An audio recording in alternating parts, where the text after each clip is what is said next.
Welcome back to Discover Knowledge. मेरा नाम है ईशा।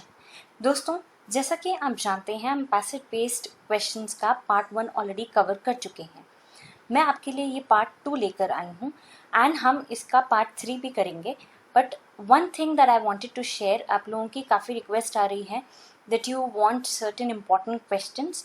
सो डेफिनेटली फ्रेंड्स, मैं आपको बता दूँ, मेरी अपकमिंग वीडियोस में डेफिनेटली आपको वो सारे इम्पॉर्टेंट क्वेश्चंस मिलेंगे, but those questions will be covered according to the topics. ठीक है, मैं उनको इम्पॉर्टेंट टॉपिक्स की सीरीज़ कह लो, उसमें मैं बिगिन करूँगी। आपको मैं सारी चीज़ें उसी में कवर करके दूँगी, राइट। उन इम्पॉर्टेंट टॉपिक से रिलेटेड हम डिस्कशंस करेंगे रिगार्डिंगली क्या इम्पॉर्टेंट टॉपिक से 1 मार्क क्वेश्चन आए हैं, रिगार्डिंगली उससे 2 मार्क के क्वेश्चन कितने आए हैं, और साथ ही साथ में उससे 6 मार्क के क्वेश्चन अगर आए हैं तो कितने आए हैं और कैसे, क्या क्वेश्चन आए हैं और किसका आंसर कैसे लिखना चाहिए, राइट। तो हम उसको टॉपिक वाइज कवर करके चलेंगे। All the important topics and all the important questions जो हैं वो सारे आपके इम्पॉर्टेंट टॉपिक्स में कवर करूँगी मैं इन माई अपकमिंग वीडियोज़। ठीक है, ये पैसेज क्वेश्चंस का पार्ट 2 है। यहाँ मैं आपके लिए कुछ एग्जाम्पल्स विद आंसर्स लेकर आई हूँ, because answer formation is the problem with students. वो नहीं समझ पाते कि किस तरीके से आंसर्स को लिखना चाहिए। So as a result I am here giving you certain answers. Basically मैं आपको सिर्फ ये दिखा रही हूँ कि कैसे आपको पैसेज से रिलेटेड या पैसेज के अंडरस्टैंडिंग पे या चैप्टर के अंडरस्टैंडिंग से रिलेटेड आपको किस तरीके के आंसर्स स्पेसिफाई करने चाहिए, what should be a part of your answer. ठीक है, ऐसे क्वेश्चंस अगर आते हैं तो ये वाला जो आपको स्पेसिफिक पैसेज दिखेगा, ये वाला जो पैसेज है, आप जानते हैं इंडिया पाकिस्तान का डिवीजन हुआ, बहुत सारी चीज़ें हुई, एक ग्राउंड सेट हुआ या कह सकते हैं एक बेस सेट हुआ जिसके बेसिस पर ये डिवीजन होना था।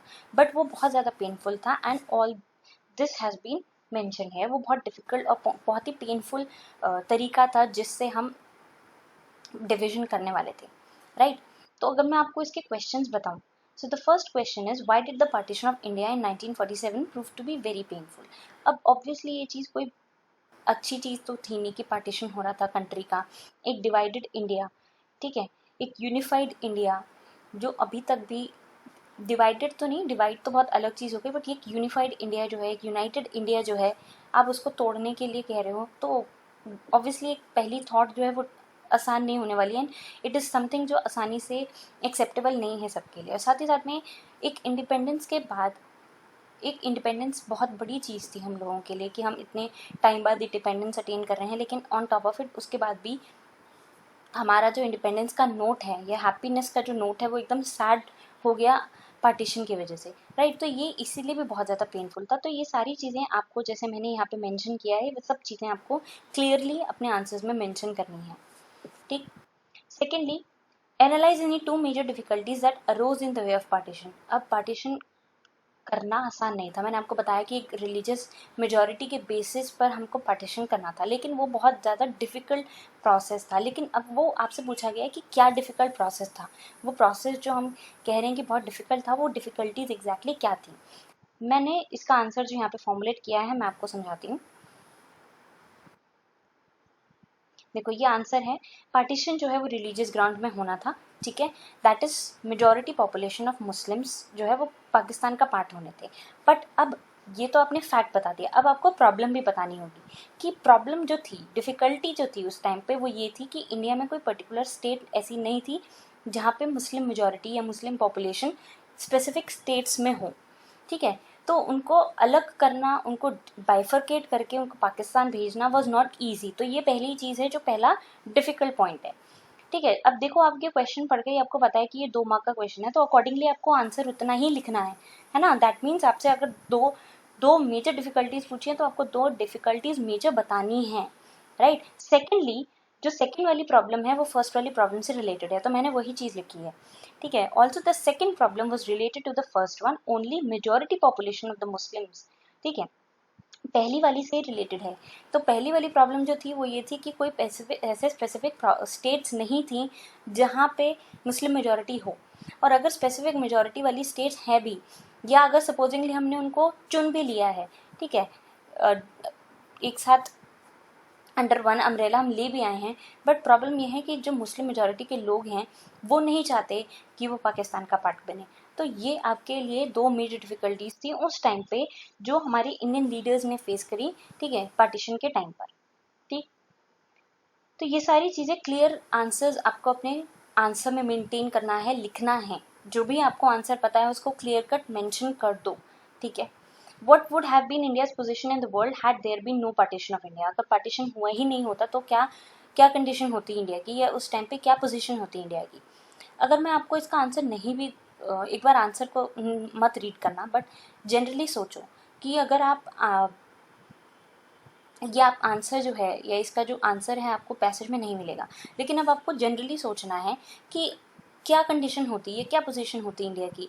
आप उस कंट्री में हो जिसका डिवीज़न हुआ है, जिसका पार्टीशन हुआ है, जिससे दो कंट्रीज़ बनी हैं, एक कंट्री और बनी है, राइट, जिसने एक पेनफुल पार्टीशन एक्सपीरियंस किया है, राइट्स हुए थे पार्टीशन से रिलेटेड, राइट, पार्टीशन के जस्ट इमीडिएटली।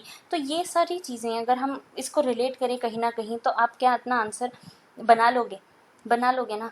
तो वही मैंने यहाँ पे आंसर लिखा है, ठीक है। तो जो हमारी ये कंडीशंस थी, ठीक है, हम जो पार्टीशन के बाद जो राइट्स हुए उससे जो कंट्री की कंडीशन हुई, हालत हुई, और जब पार्टीशन हुआ या इंडिपेंडेंस जब हुआ तो बहुत ज़्यादा इकोनॉमिकली भी कंट्री अच्छी नहीं थी, तो बहुत ही स्टेबल कंडीशन नहीं थी कंट्री की। It was a very fragile और बहुत ही वीक थी फाइनेंशियली, इकोनॉमिकली, हर तरीके से। तो ये जो पर्सपेक्टिव है ये सब आपको लिखने हैं, और अगर ये नहीं होता तो ऑब्वियसली इंडिया आज कहीं और की पहुंच गई होती, राइट, जहाँ है उससे बहुत आगे होती। तो यही चीज़ें मैंने यहाँ पे मेंशन करी हैं। तो मैं आपको एक बार रीड कर देती हूँ कि किस तरीके से ये मैंने आंसर फॉर्मुलेट किया है। Yes, definitely India's position would have been different. Definitely India की पोजीशन डिफरेंट होती, आप अग्री करते हो ना उससे। क्यों डिफिकल्ट या क्यों डिफरेंट होती? क्योंकि पार्टीशन और साथ ही साथ में जो उससे एंड इट्स सब्सिक्वेंट राइट्स, जो उसके साथ साथ राइट्स हुए, brought India back to its position. वो सब चीज़ों की वजह से इंडिया ऐसी सिचुएशन में फाइनेंशियली, सोशली, पॉलिटिकली पहुंच गई जैसी वो फ्रेजाइल और वीक थी under the British rule. Britishers ने कोई बहुत अच्छी कंडीशन नहीं बनाई हुई थी इंडिया की, राइट, तो वो उतनी ही फ्रेजाइल सिचुएशन में पहुंच गई, राइट। एंड यहीं से अगर बहुत स्टार्टिंग ऑफ फ्रॉम एवरीथिंग, ठीक है, अगर हम यहाँ से हर चीज़ को स्क्रैच से स्टार्ट करेंगे बनाना, तो वो इंडिया के लिए बहुत टाइम लगेगा, चाहे अपनी इकोनॉमी को स्ट्रॉन्ग करना, अपनी कंट्री को बिल्ड करना, क्योंकि अब कंट्री का डिवीजन हो चुका है, राइट। तो लोगों का सेटल डाउन होना अपनी अपनी रिस्पेक्टिव कंट्रीज़ में, अपनी रिस्पेक्टिव स्टेट्स में, तो वो एक बहुत बड़ा इशू था जो उस टाइम पे इंडिया ने फेस किया। तो अगर वो सारी कंडीशंस इंडिया की नहीं हुई होती तो आज वो डेफिनेटली कहीं और होती। So this should be exactly your answer. And यहाँ अभी तो ये आंसर मेरे अकॉर्डिंगली थोड़ा कम है। एज अ 3 मार्क क्वेश्चन, या कह सकते हैं अगर ये 2 मार्क का क्वेश्चन है तो आपको इससे थोड़ा और ज़्यादा एक्सपेक्ट किया जाता है that you right 1 more line और 1.5 line मोर फॉर दिस, ठीक है। लेकिन कहानियाँ नहीं लिखनी है, बस एंड लाइन ये है कि आपको अपना आंसर मेंटेन करना है। हर चीज़ जो आपको पता है, जो फैक्ट है, उसको लिख करके उसका रीज़न जो स्पेसिफाइड है वो सारी चीज़ें क्लियरली आंसर करनी है। यहाँ पे हम आते हैं पैसेज 3 पे। This is the last passage for this video. हम आगे नेक्स्ट वीडियो में कवर करेंगे, राइट। नाउ ये जो पैसेज है वो पर्टिकुलरली यूएसएसआर का डिसइंटीग्रेशन से रिलेटेड है, बट किस कॉन्टेक्स्ट में ये डिसइंटीग्रेशन मेंशन्ड है? In the relation of Gorbachev becoming the general secretary of the communist party. जब वो कम्युनिस्ट पार्टी के जनरल सेक्रेटरी बने तो उनके आने के बाद जो डिसइंटीग्रेशन है या टूटना है सोवियत यूनियन का, वो बहुत जल्दी होने लग गया। तो वो क्यों हुआ, क्या रीजंस थे, क्या फैक्टर्स थे, उनकी क्या ऐसी पॉलिसीज थी, ये सारी चीज़ें यहाँ पे मेंशन है, ठीक है। वो ये चाहते थे, वो इकोनॉमिक पॉलिटिकल रिफॉर्म चाहते थे and democratisation within the country. यहाँ पे वो कंट्री में भी डेमोक्रेटाइज, अपनी कंट्री जो सोवियत यूनियन है वहाँ पे डेमोक्रेसी एस्टैब्लिश करना चाहते थे। लेकिन आपको यहाँ पे क्लियर कट चीज़ें दिख रही हैं, ठीक है। The reforms were oppose by leaders within the communist party. तो लोगों के साथ साथ जो कम्युनिस्ट पार्टी के विद इन लीडर्स हैं उन्होंने भी इन रिफॉर्म्स को अपोज किया, ठीक है। अगर हम इसके क्वेश्चंस देख लेते हैं एक बार कि किस तरीके से क्वेश्चन है, एंड देन उसके आंसर्स कैसे आपको मेंशन करने हैं। Which development hastened the disintegration of the Soviet Union? Obviously hastened मतलब increase, बढ़ गया जिससे। तो गोबराचेव जब जनरल सेक्रेटरी बने कम्युनिस्ट पार्टी के, तो वो ऑब्वियसली हमने जैसे अभी पीछे वाली वीडियो में ये कह सकते हैं पिछले अभी पढ़ा ना, देखो these developments were accompanied by a rapidly escalating crisis within the USSR that hastened its disintegration. Gorbachev initiated the policies of, तो यहाँ पे कहीं ना कहीं गोबराचेव से रिलेटेड ये डेवलपमेंट्स हैं। तो जब गोबराचेव जो है वो जनरल सेक्रेटरी बने कम्युनिस्ट पार्टी के, तो वो चाहते थे कि उस सोवियत सिस्टम में बहुत सारी चेंजेस लाई जाएं। तो वो क्या चेंजेस लाना चाहते थे, वो सारी चीज़ें मैंने यहाँ पे मेंशन करी हैं, जैसे normalising situations with the west, और साथ ही साथ में ब्रिंगिंग इन डेमोक्रेटिक ऑर्डर। ठीक है, जैसा हम ऑलरेडी पीछे पढ़ चुके हैं कि वो चाहते थे democratization within the country. ठीक है, तो ये सारी चीज़ें आपको clear cut answers, clear cut line में स्पेसिफिक तरीके से मेंशन करनी है। Second question, what was the outcome of opposing the reforms initiated by Gorbachev. इनके आउटकम क्या थे, लोगों ने रिफॉर्म्स तो ले आए, लेकिन लोगों का क्या पर्सपेक्टिव था, किस तरीके से लोगों ने उस पर रिएक्ट किया, ये बेसिकली आपसे यहाँ पे पूछा जा रहा है। ठीक है, what was the outcome of opposing the reforms initiated by Gorbachev. लेकिन अगर हम यहाँ पे देखें तो लोग खुश नहीं थे। हमने देखा कि अभी हम यहाँ देखेंगे, the reforms were opposed by leaders within the communist party. तो कम्युनिस्ट पार्टी के लोगों ने भी रिफॉर्म्स को अपोज किया। तो यहाँ आप देखोगे कि मैंने यहाँ पे यही चीज लिखी है। ठीक है, also within the party itself were differences over the same as a result. क्या हुआ था, एक डिफरेंसेस तो थे कम्युनिस्ट पार्टी के, हमने पढ़ लिया, हमने देखा है, लिखा हुआ है आपके पैसेज में, एंड उसको हमने स्पेसिफाई कर दिया। लेकिन आउटकम क्या था उसका, लोग खुश नहीं थे, ऑपोजिशन तो था विद इन द पार्टी भी था, लेकिन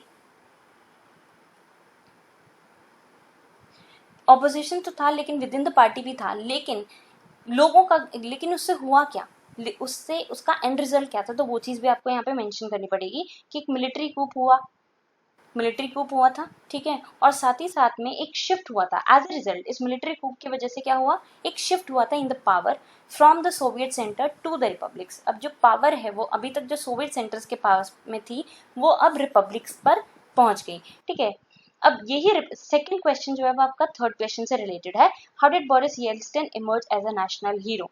तो ये नेशनल हीरो कैसे बने, अगर हम देखेंगे तो मिलिट्री कूप को जो लीड किया था from the republics was Boris Yeltsin only. तो अगर आपको कोई अंधेरे से बाहर निकाल रहा है, तो वो आपके लिए एक मिलिट्री लीडर, चाहे वो मिलिट्री लीडर ही क्यों ना सही, या एक मिलिट्री कूप को लीड क्यों ना कर रहा हो, लेकिन वो आपके लिए कहीं ना कहीं मसीहा, एक नेशनल हीरो डेफिनेटली बन जाएंगे। तो एज अ रिजल्ट आप देखोगे कि बोरिस येल्टसिन जो है वो इस वजह से भी एक नेशनल हीरो बने। तो ये सारी चीज़ें मैंने स्पेसिफाई किए हैं इन आंसर्स में। आई होप आपको समझ में आया है कि कैसे आपका आंसर फॉर्मुलेशन होना चाहिए, क्लियर कट हर चीज़ एक्सप्लेन होनी चाहिए विद प्रॉपर नॉलेज। जो फैक्ट है वो क्लियर कट आंसर्स मेंशन होने चाहिए। ठीक है, करेक्ट तरीके से, उसको कोई कंफ्यूज या किसी और तरीके से मेंशन नहीं करना है, जो है वो वैसे का वैसे ही मेंशन करना है। ठीक है, ये सारी चीज़ें यहाँ पे इम्पॉर्टेंट है आप लोगों के लिए। Right, so we'll be covering other passages in my next video. That will be the final video for you all related to your passage questions. साथ ही साथ में फ्रेंड्स मैं आपको ये भी याद दिला दूँ कि हम I'll be back very soon for another picture based series जो हम कर रहे हैं. This will be the last picture based series, ये कह सकते हैं last video of the picture based series of book 2 जो हम बिगिन कर चुके हैं। ठीक है, जो आपकी बुक 2 है उसको हमने स्टार्ट किया था इनिशियली, एंड वो चैप्टर जो है वो लास्ट चैप्टर है, और उसको ही हम नेक्स्ट वीडियो में पिक्चर बेस्ड सीरीज में करेंगे। But as far as your second book is concern, जो हम चैप्टर वाइज या कह सकते हैं जो टॉपिक वाइज हम बिगिन कर रहे हैं आपकी आगे आने वाली सीरीज, उसमें मैं सारे पिक्चर क्वेश्चंस को भी as part of my 5 marks question, सब चीज़ें मैं उन्हीं में इंक्लूड करूँगी। ठीक है, रिलेटेड टू ईच टॉपिक मैं चलूँगी। Right, so I hope every one is clear. मैं अगेन रिपीट कर देती हूँ that I will be covering your important topics जो आप चाहते हैं इन माई इम्पॉर्टेंट टॉपिक्स। ठीक है, वो सारे इंपॉर्टेंट क्वेश्चन जो है वो इम्पॉर्टेंट टॉपिक्स की स्पेसिफिक वीडियोज़ में मैं कवर करूँगी, इंक्लूडिंग किस तरीके से उन पर्टिकुलर टॉपिक्स से आपके लिए 1 मार्क क्वेश्चन फॉर्मुलेट हुआ है, किस तरीके से 2 मार्क का क्वेश्चन क्या आया है, उसके आंसर्स आप क्या लिख सकते हो, कैसे मेंशन करना है, आंसर क्लियर कट 6 मार्क में कैसे मेंशन करना है, और उन्हीं से रिलेटेड जो पिक्चर क्वेश्चंस हैं, पैसेज क्वेश्चंस हैं, वो सब चीज़ें अब आपके टॉपिक वाइज कवर करेंगे। ठीक है, that will be for your second book.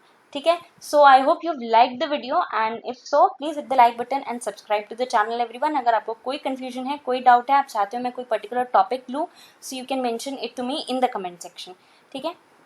So stay tune for further updates. Don't forget to hit the bell icon ताकि आपको सारी notification for my upcoming videos मिलती रहें. And also don't forget to share my videos with your friends ताकि वो भी benefit लें. Thank you everyone.